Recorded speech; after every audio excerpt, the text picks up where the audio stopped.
بسم اللہ الرحمن الرحیم۔ السلام علیکم ورحمۃ اللہ وبرکاتہ۔ بسم اللہ الرحمن الرحیم۔ عزیز طلبہ، امید ہے آپ سب خیریت سے ہوں گے۔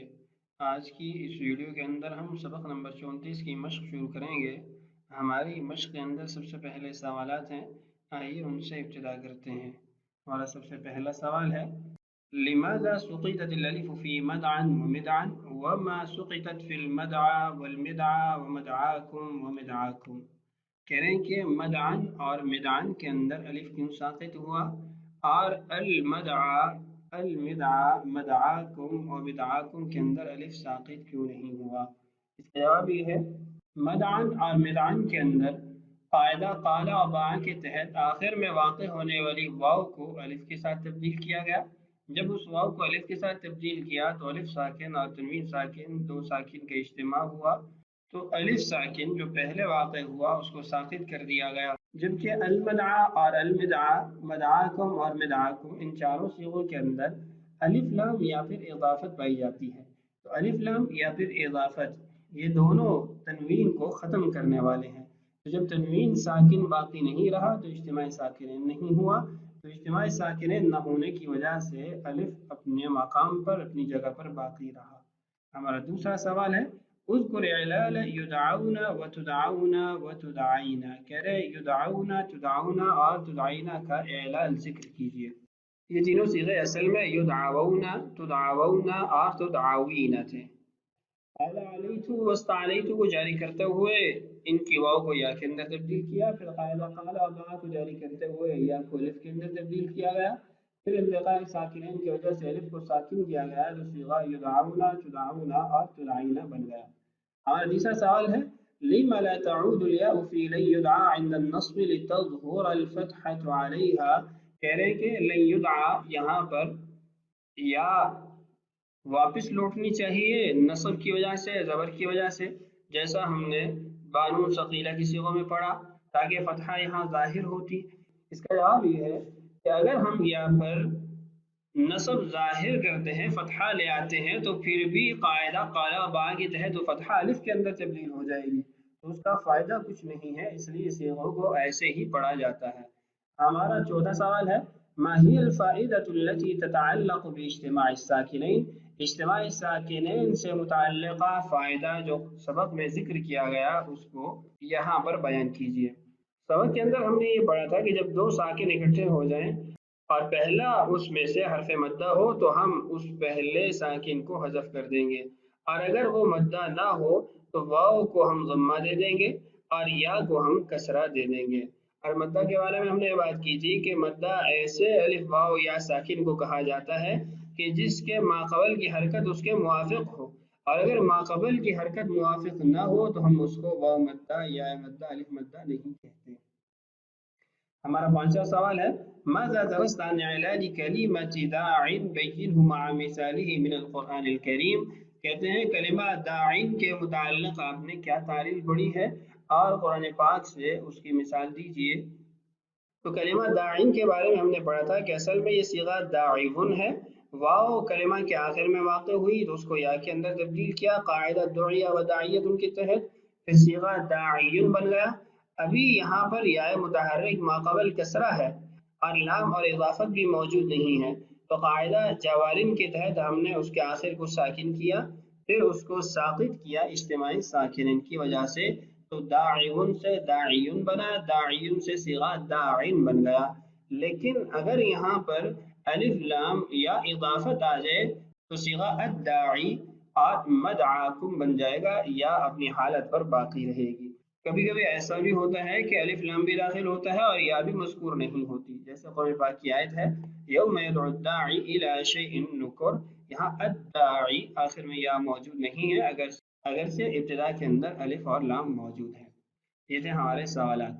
اس کے بعد دیکھیے التمارین، صرف المصادر التالیہ وطبق القواعد والتعلیلات فیہا کما لاحظ فی دعا یدعو، دعا یدعو کے مطابق آنے والے مصادر کی گردانیں پڑھیے اور قواعد اور تعلیلات کا اجرا کیجیے جیسے آپ نے دعا یدعو کے باب کے اندر پڑھی ہیں۔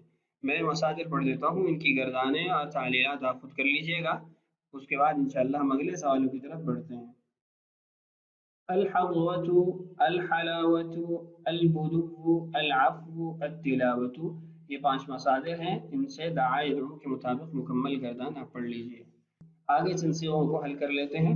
حل الصیغ التالیہ، آنے والے صیغوں کو حل کیجئے۔ چند صیغے حل کر دیتا ہوں۔ سب سے پہلا صیغہ ہے مرجن، یہ صیغہ واحد اس میں ظرف ہے رجا یرجو سے۔ اس کے بعد ہے منجن، یہ صیغہ بھی واحد اس میں ظرف ہے نجا ینجو سے۔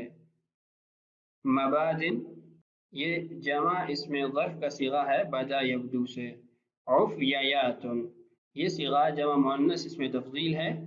طلو، یہ صیغہ جمع مذکر غائب فعل ماضی مجہول تلا یتلو سے۔ اس کے بعد ہے تتلینا، یہ صیغہ واحد مؤنث حاضر اور جمع مؤنث حاضر دونوں کے لیے استعمال ہوتا ہے، فعل مضارع مجہول تلا یتلو سے یعنی نصر ینصر کے باب سے۔ اس کے بعد ہے لیرجن، لیرجن یہ صیغہ جمع مذکر غائب فعل مضارع معروف مؤکد بانون ثقیلہ رجا یرجو سے یعنی نصر ینصر سے۔ اعفن، اعفن یہ صیغہ واحد مؤنث حاضر فعل امر معروف بانون ثقیلہ عفا یعفو سے یعنی نصر ینصر سے۔ اس کے بعد ہے لتنجینانی، یہ صیغہ لتنجینانی ہے، جیم کے نیچے کسرہ نہیں ہے بلکہ اس کے اوپر فتحہ ہے۔ یہ صیغہ جمع مؤنث حاضر فعل امر مجہول بانون ثقیلہ نجا ینجو سے یعنی نصر ینصر سے۔ عافن، یہ صیغہ واحد مذکر اسم فاعل کا صیغہ ہے۔ مطلوبۃ، یہ صیغہ واحد مؤنث اسم مفعول کا صیغہ ہے۔ مخلوبات، یہ صیغہ جمع مؤنث اسم مفعول کا صیغہ ہے۔ باغن، یہ صیغہ واحد مذکر اسم فاعل کا صیغہ ہے۔ مرجو، یہ صیغہ واحد مذکر اسم مفعول کا صیغہ ہے۔ یہ صیغے میں نے حل کر دیے ہیں، بقیہ صیغے اس مشق کے آپ خود حل کر لیجئے۔ اگلے سوال کی طرف بڑھتے ہیں۔ ہمارا اگلا سوال ہے استخرج من الجمل التالیہ الکلمات التي تجری فيها أية من قواعد المعتل ثم شكلها إلى صيغها، کہہ رہے ہیں کہ آنے والے جملوں سے ان کلمات کو نکالیے، ان کلمات کی تعیین کیجیے جن کے اندر کوئی بھی قواعد کے معتل جاری ہوتے ہیں، پھر اس کے بعد اس کے صیغے کی تشکیل کیجیے، اس کے صیغے کو بیان کیجیے۔ چند جملوں سے صیغے نکال کے میں حل کر دیتا ہوں، بقیہ جملے آپ خود حل کر لیجیے۔ وَلْتَكُن مِّنْكُمْ أُمَّةٌ يَدْعُونَ إِلَى الْخَيْرِ، محل استشہاد ہے یدعون، یدعون یہ صیغہ جمع مذکر غائب فعل مضارع معروف باب نصر ینصر دعا یدعو سے۔ سبحانہ وتعالی عما یقولون علوا کبیرا، علوا یہ یہاں پر علی یعلو کا مصدر ہے۔ تعالی یہ صیغہ بھی ناقص کا ہے، معتل کے باب سے ہے، لیکن یہ مزید فیہ کا باب ہے جس کا سبق آگے آ رہا ہے۔ وَإِنَّ فِرْعَوْنَ لَعَالٍ فِي الْأَرْضِ، لَعَالٍ یہ ہمارا محل استشہاد ہے، عالٍ یہ علی یعلو سے اسم فاعل کا صیغہ ہے، واحد مذکر اسم فاعل علی یعلو سے۔ ما جعل اللہ من بحیرۃ ولا سائبۃ ولا وصیلۃ ولا حام، محل استشہاد حام، اصل میں حامیون، یہاں پر یا محذوف ہے جس پر کسرہ دلالت کرتی ہے، یہ اسم منقوص ہے، یہ صیغہ واحد مذکر کے لیے استعمال ہوتا ہے۔ ما عندکم ینفد وما عند اللہ باق، باق یہ ہمارا محل استشہاد ہے، یہ صیغہ واحد مذکر اسم فاعل ہے بقی یبقا سے یعنی سمع یسمع کے باب سے۔ وما نراک اتبعک الا الذین هم اراذلنا بادی الرأی، بادی یہ ہمارا محل استشہاد ہے، واحد مذکر اسم فاعل ہے بدا یبدو سے۔ ومن یهد اللہ فهو المہتد، یہدی یہ ہمارا محل استشہاد ہے، یہ صیغہ واحد مذکر غائب فعل مضارع معروف ضرب یضرب سے، اس کا مادہ ہے ہدا یہدی، یہاں پر شرط کی وجہ سے اس کے آخر سے یا ساقط ہے۔ وَيَا قَوْمِ إِنِّي أَخَافُ عَلَيْكُمْ يَوْمَ التَّنَادِ، اس جملے میں کوئی ایسا صیغہ نہیں ہے جو ہمارے سبق سے متعلق ہو، البتہ التناد یہ مزید فیہ ناقص کا باب ہے جس کا بیان آگے آ رہا ہے۔ قال انی لعملکم من القالین، القالین یہ ہمارا محل استشہاد ہے، یہ صیغہ جمع مذکر اسم فاعل ہے قلا یقلو سے یعنی نصر ینصر کے باب سے۔ عالم الغیب والشہادۃ الکبیر المتعال، یہاں پر بھی کوئی ایسا صیغہ نہیں ہے جو ہمارے اس سبق سے متعلق ہو، البتہ المتعال یہ معطل کے باب سے ہے، لیکن مزید فیہ کا بیان ہے، یہ آگے انشاءاللہ آ رہا ہے۔ لینذر یوم الطلاق، یہاں پر بھی الطلاق یہ مزید فیہ کا باب ہے جس کا بیان آگے آئے گا۔ الذی جعلناہ للناس سواء العاکف فیہ والباد، الباد یہ ہمارا محل استشہاد ہے، یہ صیغہ واحد مذکر اسم فاعل ہے، بدا یبدو سے یعنی نصر ینصر کے باب سے۔ اس کے بعد ہے توجہ المصلی بالدعاء الی اللہ، الدعاء یہ دعا یدعو کا مصدر ہے، یدعونی الضمیر الی الصدق فی العمل، یدعو یہ ہمارا محل استشہاد ہے، یہ صیغہ واحد مذکر غائب فعل مضارع معروف دعا یدعو سے یعنی نصر ینصر کے باب سے۔ دعوت الضیوف الی المائدہ، دعوت یہ صیغہ واحد متکلم فعل ماضی معروف دعا یدعو سے نصر ینصر کے باب سے۔ ادعوتن الجیران الی ولیمۃ اخیکن، دعوتن یہ ہمارا محل استشہاد ہے، یہ صیغہ جمع مؤنث حاضر فعل ماضی معروف باب نصر ینصر۔ یا زید لماذا تجفو اخاک، تجفو یہ صیغہ واحد مذکر حاضر فعل مضارع معروف جفا یجفو سے یعنی نصر ینصر کے باب سے۔ الطلاب یصحون من نومهم مبکرین، یصحون یہ صیغہ جمع مذکر غائب فعل مضارع معروف صحا یصحو سے نصر ینصر کے باب سے۔ دعت زینب صدیقتها، دعت یہ محل استشہاد ہے، صیغہ واحد مؤنث غائب فعل ماضی معروف نصر ینصر کے باب سے۔ لما تقصوان علی اولادکما، تقصوان محل استشہاد ہے، صیغہ تثنیہ مذکر حاضر یا تثنیہ مؤنث حاضر فعل مضارع معروف قصا یقصو سے یعنی نصر ینصر کے باب سے۔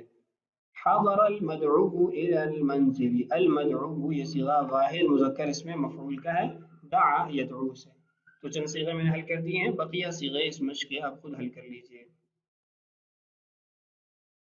ہماری اس مشق کا آخری سوال ہے هات خمسة أمثلة متنوعة للباب المذكور من الناقص، ناقص کے مذکورہ باب سے متعلقہ 5 مختلف مثالیں بیان کیجیے۔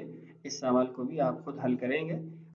آج کا سبق مکمل ہوا، اللہ تعالیٰ سے دعا ہے اللہ تعالیٰ ہمارے لیے اس بات کی تکمیل آسان فرمائے، اللہ تعالیٰ ہم سب کا حامی و ناصر ہو۔ السلام علیکم ورحمۃ اللہ وبرکاتہ۔